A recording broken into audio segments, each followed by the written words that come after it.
Sana watu kuita zvekare pano paHarare 263 pano pachange chikuzivisai manews updates ezviri kuitika munyika yedu yeZimbabwe.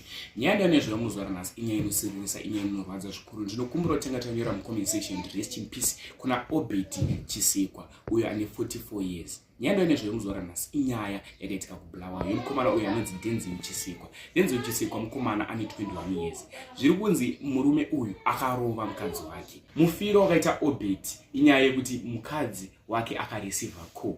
Vanhu vakagara mumbairi nguva yekutandara. After areceive call akanoderera call panze. Baba vacho vemumba ndopo vakabuda panze, iye anonzi Obed akabuda panze achienda kunovhunza kuti kwewe uri kuzoderera call panze sei? Ndipo vakatanga kunetsana, vakatanga kurwidzana. Murume akasvika pakubvuta foni, ndipo pakazobvuta foni akadzokera mumba.